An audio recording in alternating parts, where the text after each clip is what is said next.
Hey everyone, Iron Spider-Man here with another CGC unboxing. Today I actually have two orders that I sent in. Geez, I know I sent this first one I'm going to show you back in, I want to say April or May 2021. So, just got those back now, almost 2 years. And then the second batch is all Spider-Man. I forget when I sent it in.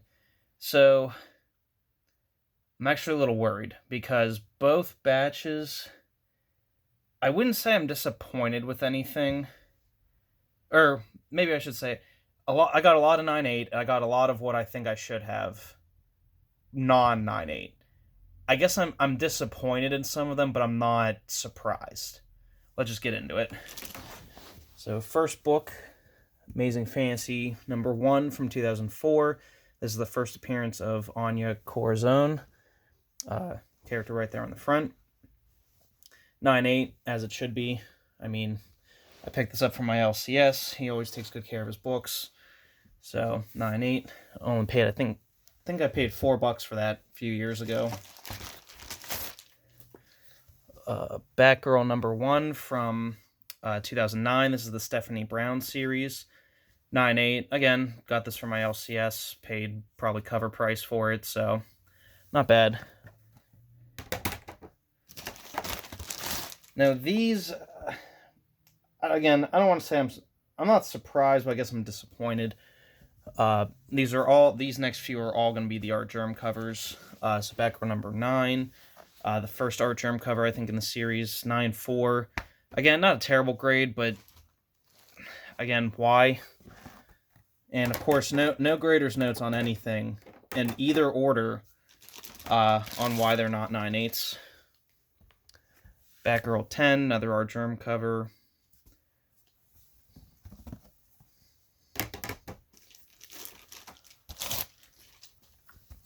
Batgirl 11, 9.8. So I guess two of these Batgirl books got 9.8s. Batgirl 12. This is the one I really wanted to be the 9.8, but is what it is, I guess. These are all staying in the collection. These aren't being sold or anything. Batgirl 13.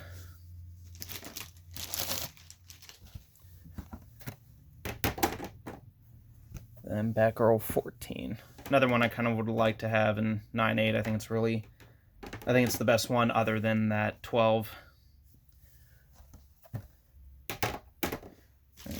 Speaking of Stephanie Brown, Detective Comics 647. 9.4. Again, I picked this up at a show. I actually picked this 648 and 649 up together at a show years ago. So I wasn't expecting 9.8s on these.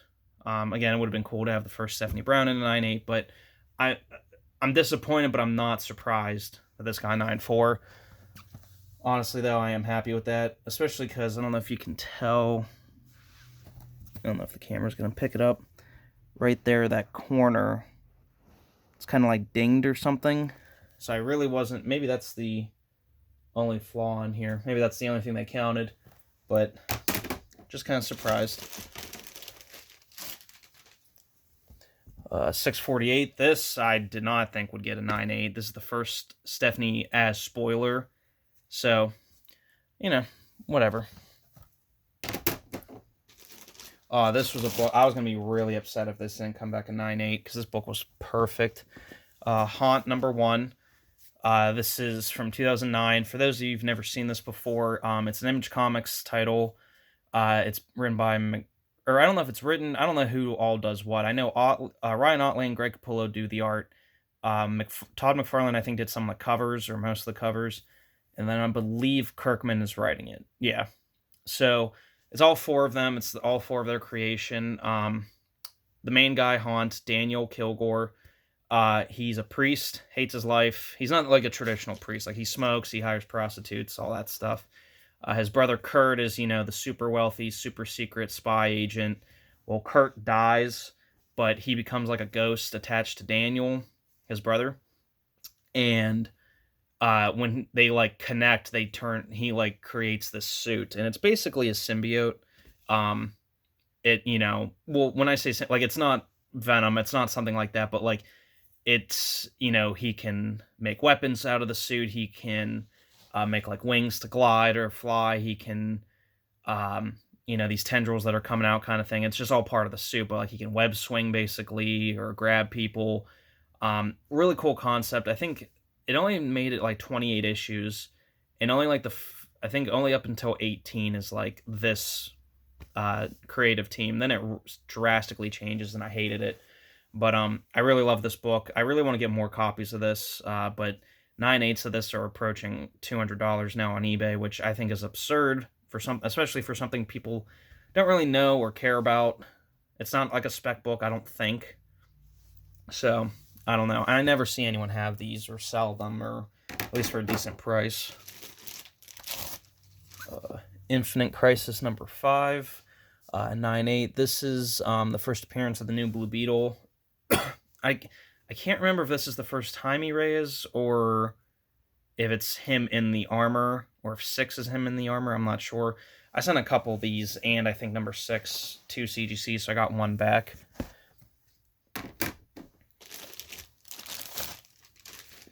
Okay, Static number 1 from 93. This is the first appearance of Static Shock, or Virgil Hawkins. Actually, you know what? He might not be called Static Shock in this. I'm used to the cartoon that I watched as a kid, which I really loved. Also, I've never seen CGC do this. I mean, maybe they have for other people, and it just wasn't me. I guess there was a card in the poly bag. I sent it with the poly bag.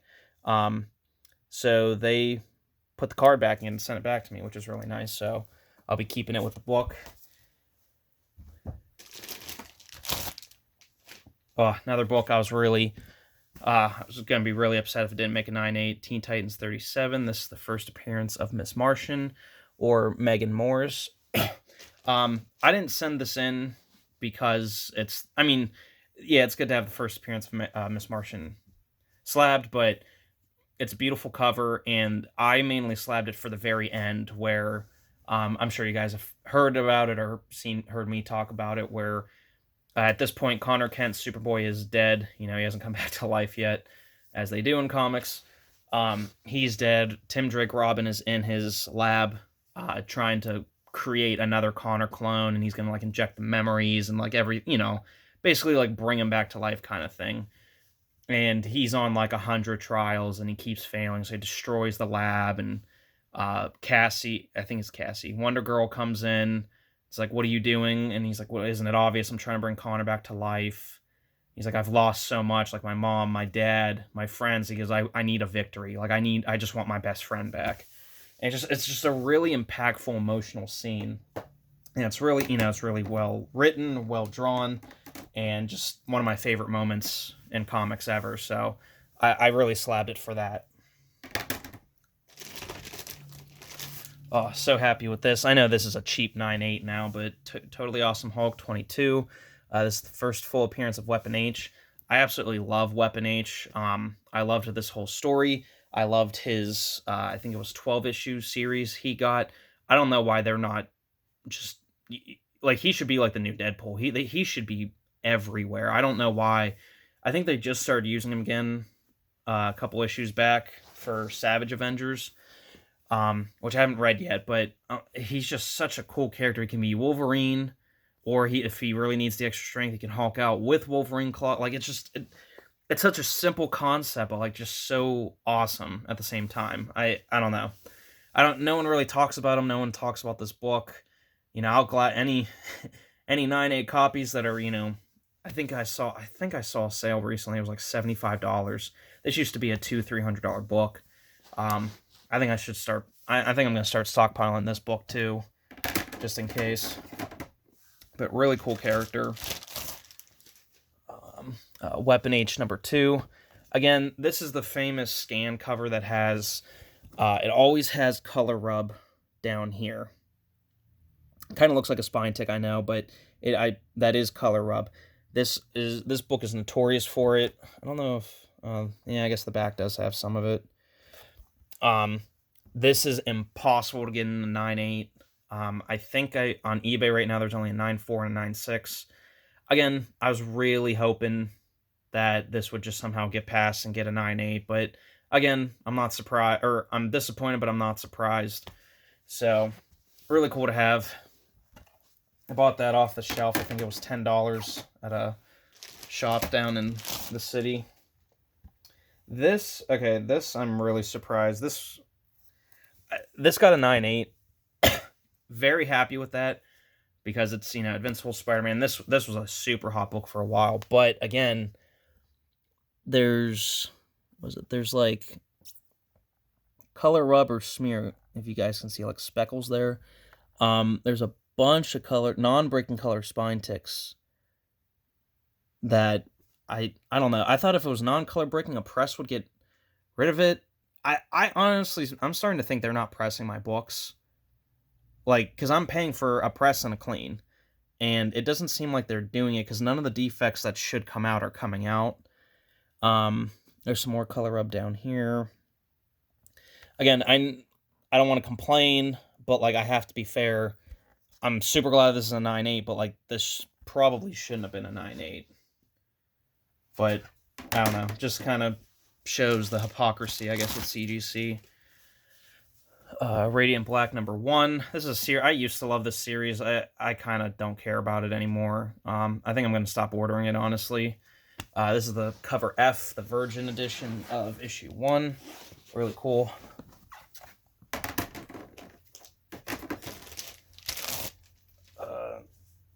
Okay, you know what? Maybe I do. This is the one I am surprised and disappointed. Superboy #9, 9.4. Not really sure why. I don't know what's wrong with it, but first King Shark, my bad, for the Suicide Squad. This was a hot book for a while. You could probably get a 9.4. You could probably get this for $50. So I'll hold on to it. Hopefully it'll go back up in price sometime. Again, another book I'm really happy about. Scarlet Spider #1. This is the Mark Bagley variant. Mark Bagley's art, it's one of my favorites. I love this Scarlet Spider series, just beginning to end. It was just so fun. It was funny. It was actiony. A little bit of romance, but just, it was such a great series, and I'm so upset that they didn't continue it or have brought it back yet. I'd love Christopher Yost and Ryan Stegman to bring it back. I don't think they ever will, but I love Kane. I think the only Spider people we should have books about. We should have an Amazing Spider-Man book twice a month. We should have a Spider-Man 2099 book. It doesn't come out the same week as Amazing, and then we should have a Scarlet Spider Kane book that comes out the other remaining week there isn't a Spider-Man title. We should have those every month, all the time, running concurrently. I don't see why they don't. I guess it's a money thing, but I don't see how you wouldn't make money off of a Spider-Man title. That's just me. Alright, so the first half is done. Let's get on to the second half, more Meteor stack. Web of Spider-Man 118, got 9.4. This is the first solo Ben Reilly clone story. I had this book when I was a kid, like super young, like 4th grade, I think, and I paid $1 for it. That copy's beat up, though. I don't think it would even make a 6. So I got this at a convention couple shows ago for like $40, which at a 9.4, I could definitely make money on that. But again, keeping this is completely PC. Again, not horribly surprised, just disappointed it wasn't 9.6, 9.8.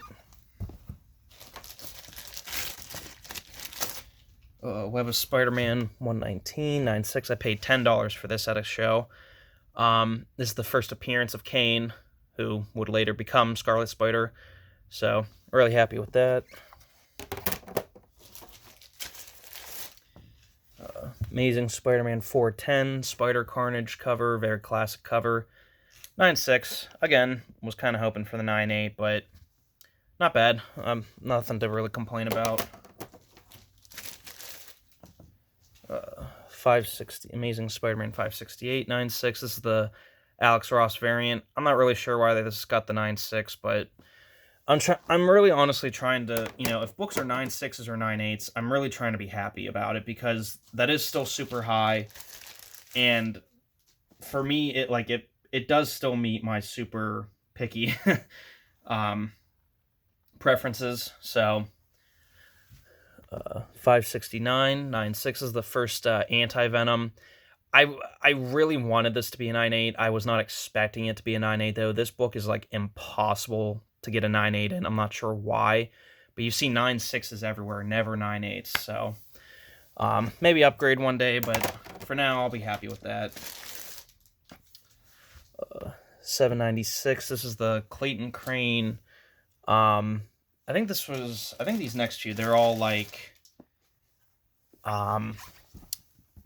what do you call it? Like comic exposure, like exclusive. That's it. I can't think of the word. Yeah, on the back here it says comic exposure. So okay, so these were all like trade dresses that like you could only get through comics exposure. I think I got these on eBay probably 2 years back for I think $40 for the lot, and thankfully, spoilers, they're all 9.8s. Yeah, really happy with those. Really great. I love Clayton Crane. I especially love his Carnage. He's just really great.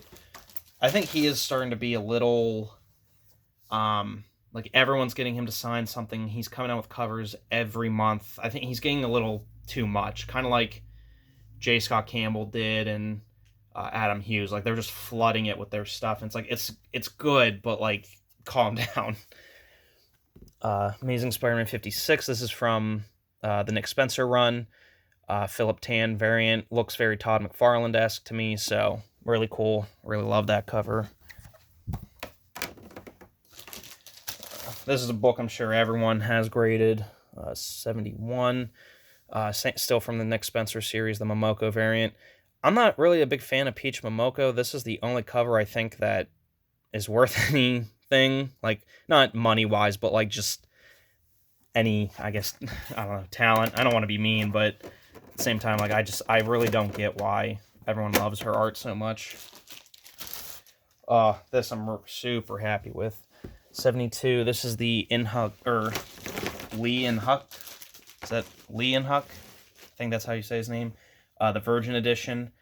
I think I paid $75 for this, so sending off, really happy. I have the regular variant that's not the Virgin, but really happy with that.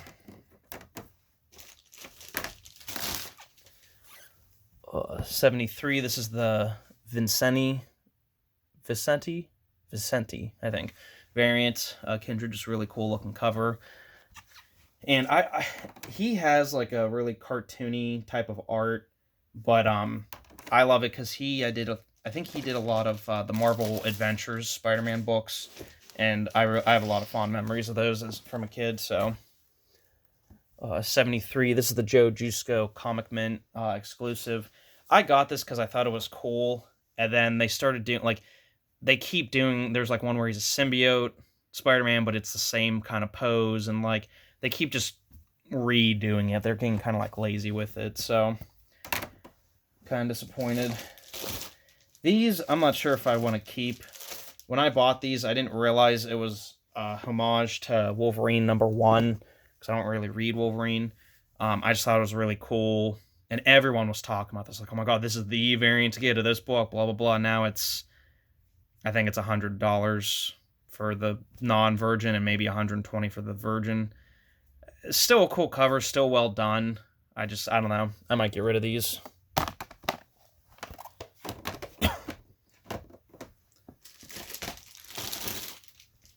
Oh, super happy with this too. This is Amazing Spider-Man 74. Oh, so are these, the MJ variant ones. The 74, this is the Virgin Edition. Beautiful Gleason cover, 9.8. Can't be happy with that. I was kind of hoping, since these were square bound, one of these would get a 9.9 or 9.8, but alas, no. This I just sent in. It's a beautiful cover. I think it's kind of cute, you know, MJ in the suit. So, looks like they're getting ready to have some fun times. 9.8.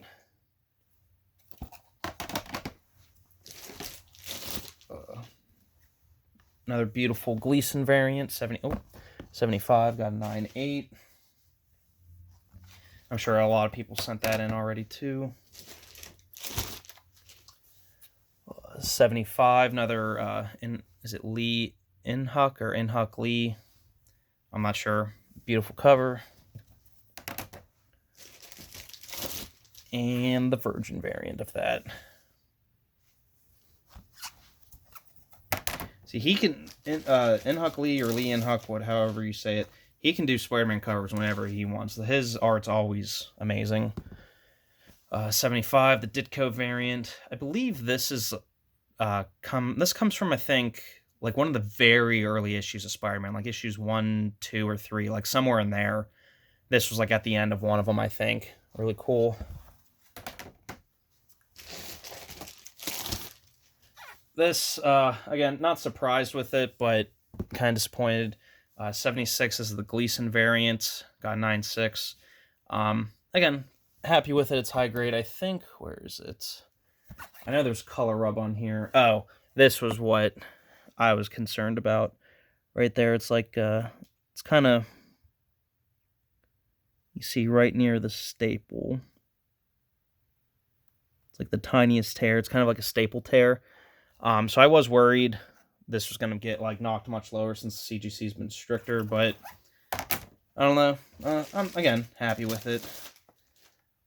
Beautiful cover by Sergio Davila, probably saying that wrong, but I've never heard of his art until I saw this cover and they put the artist name with it. I started following him on Instagram. He does a lot of great stuff. I don't know if this is his first work or if his first Spider-Man work, but really cool. Hope he does more stuff in the future. Yeah, guys, that's everything. I know this is a longer video, but yeah, kind of worried because overall this was a pretty good submission, or two batches back. I'm pretty happy with everything. I know I got the John Romita, the Scott Hanna, the Zeb Wells signatures coming back. I got a signature from Comic-Con coming back from December, so that'll be the next video, but I'm really worried that something's going to be wrong with those because everything was pretty good with these, so stay tuned for that. I'll see you guys in the next video.